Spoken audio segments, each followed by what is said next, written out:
بسم اللہ الرحمن الرحیم۔ ایک بات امام مہدی کے بارے میں عرض کرنا چاہتا ہوں۔ سوشل میڈیا پہ بہت زیادہ باز گشت کر رہا ہے، اور آج کل تو بہت سارے لوگ ایسے ملتے ہیں جو اپنے بارے میں یہ دعویٰ کرتے ہیں کہ میں ہی مہدی ہوں۔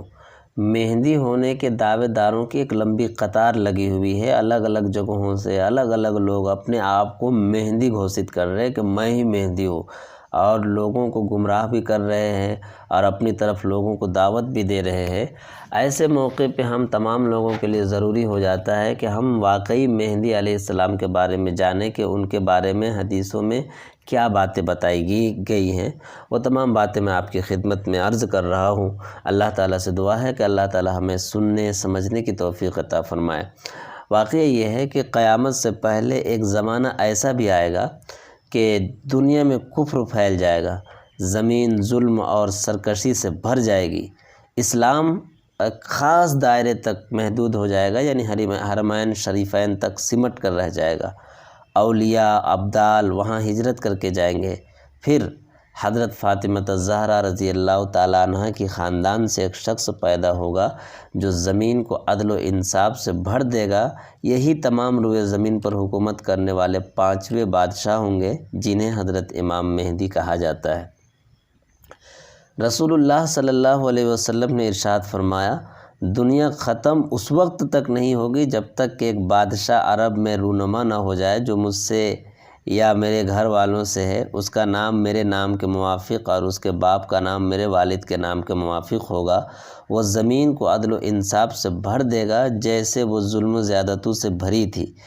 حضرت سیدنا امام مہدی رضی اللہ عنہ کا نام محمد اور آپ کے والدہ کا نام عبداللہ ہوگا، جیسا کہ حدیث پاک میں اشارہ ہے۔ اس حدیث پاک سے یہ بات بھی واضح طور پر معلوم ہوئی کہ حضرت امام مہدی ابھی پیدا نہیں ہوئے بلکہ پیدا ہوں گے، نیز ان کے والد کا نام عبداللہ ہوگا، نہ کہ امام حسن۔ امام مہدی والد کی طرف سے حسنی سید ہوں گے اور والدہ کی طرف سے حسینی۔ آپ کے اصول یعنی ماں، دادی، نانی وغیرہ اوپر تک میں کوئی والدہ حضرت عباس کی اولاد سے ہوں گی، لہذا آپ حسنی بھی ہوں گے، حسینی بھی ہوں گے اور عباسی بھی ہوں گے۔ اب بات آتی ہے کہ حضرت امام مہدی کا حلیہ مبارک کیسا ہوگا۔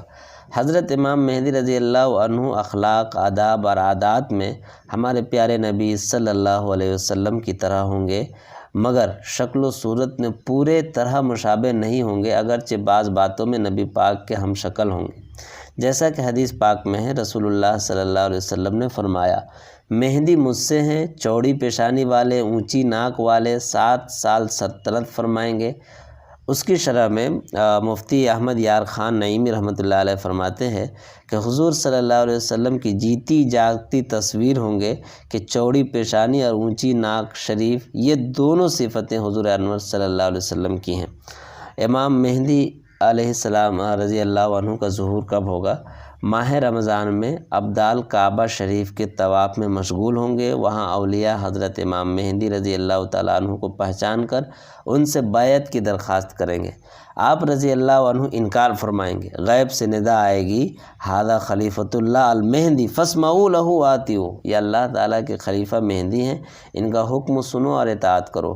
لوگ آپ رضی اللہ تعالیٰ عنہ کے دست مبارک پر بیعت کریں گے، وہاں سے مسلمانوں کو ساتھ لے کر شام تشریف لے جائیں گے۔ آپ کا زمانہ بڑی خیر و برکت کا ہوگا، زمین عدل و انصاف سے بھر جائے گی۔ حضرت عبداللہ ابن عمر رضی اللہ عنہما سے روایت ہے کہ رسول اللہ صلی اللہ علیہ وسلم نے ارشاد فرمایا، امام مہدی تشریف لائیں گے اور ان کے سر پر عمامہ ہوگا، ایک منادی یہ آواز بلند کرتے ہوئے آئے گا کہ یہ مہدی ہے جو اللہ کے خلیفہ ہیں، لہذا تم ان کی اتباع و پیروی کرو۔ امام مہدی علیہ السلام کے ظہور کے بارے میں ایک شرح سمجھیے، یہ بھی ملاحظہ فرمائیں تاکہ بات پوری طرح واضح ہو جائے۔ ایک خلیفہ کی وفات کے وقت اختلاف ہوگا، اس کا نام معلوم نہیں، مگر یہ آخری خلیفہ ہوگا جس کے بعد امام مہدی خلیفہ ہوں گے۔ ممبروں میں اختلاف ہوگا کہ کسے خلیفہ چنے، تو اہل مدینہ میں سے ایک صاحب مکہ معظمہ کی طرف تیزی سے تشریف لے جائیں گے، اس خوف سے کہ کہیں انہیں خلیفہ نہ چن لیا جائے۔ اہل مکہ میں سے کچھ لوگ ان کے پاس آئیں گے، وہ لوگوں سے چھپے ہوئے مکہ مکرمہ کے کسی گھر میں تشریف فرما ہوں گے۔ مگر مکہ والے ان کے دروازے پر پہنچ کر ان سے گزارش کریں گے اور انہیں باہر لائیں گے اور انہیں اپنا خلیفہ مان کر ان کے ہاتھ مبارک پر بیعت کریں گے، حالانکہ وہ صاحب اسے ناپسند کرتے ہوں گے کہ یہ لوگ ان سے مقام ابراہیم اور حجر اسود کے درمیان بیعت کریں گے۔ اس وقت شام کا بادشاہ کافر ہوگا، جب ان سے ان کی خلافت کا پتہ لگے گا تو وہ ان سے جنگ کرنے کے لیے ان کی طرف شام سے ایک لشکر بھیجے گا جس کا نام لشکر سفیانی ہوگا۔ اس لشکر کو مکہ و مدینہ کے درمیان ایک میدان میں دھنسا دیا جائے گا۔ اس لشکر میں صرف ایک شخص بچے گا جو ان کی ہلاکت کی خبر لوگوں تک پہنچائے گا۔ جب حضرت امام مہدی کی یہ کرامت لوگوں میں مشہور ہوگی تو ان کے پاس شام کے ابدال اور عراق والوں کی جماعتیں آئیں گی تو ان کو بیعت کر لیں گے۔ پھر قریش کا ایک شخص نکلے گا جس کے ماموں بنو کلب سے ہوں گے۔ یہ خبیث انسان اپنے ماموں کی مدد سے حضرت امام مہدی کے مقابلے میں ایک لشکر بھیجے گا۔ امام مہدی کا لشکر ان پر غالب آئے گا، یعنی امام مہدی جیت جائیں گے۔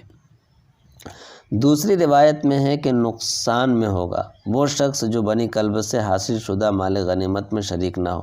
خلیفہ مہدی خوب مال تقسیم کریں گے اور لوگوں کو ان کے نبی صلی اللہ علیہ وسلم کی سنت پر چلائیں گے اور اسلام مکمل طور پر زمین میں مستحکم ہو جائے گا۔ سوال یہ پیدا ہوتا ہے کہ امام مہدی کتنے سال تک حکومت کریں گے؟ حضرت امام مہدی رضی اللہ عنہ 7 یا 9 سال تک حکومت فرمائیں گے، جیسا کہ حضرت سیدنا ابو سعید خدری رضی اللہ تعالیٰ عنہ سے روایت کردہ حدیث میں ہے کہ یملک 7 او 9، یعنی وہ 7 سال یا 9 سال تک حکومت فرمائیں گے۔ اللہ تعالیٰ سے دعا ہے کہ اللہ تعالیٰ ہم تمام لوگوں کو صحیح عقیدے پر سلامت رہنے کی توفیق عطا فرمائے اور اس سلسلے کی پھیلی ہوئی گمراہیوں سے پوری امت مسلمہ کی حفاظت فرمائے، آمین۔ سبسکرائب کریں ہمارے چینل لائٹ ٹو ہیومینٹی کو، کلک کریں بیل آئیکن پہ جس سے ہر ایک نوٹیفیکیشن آپ کو ملتی رہے۔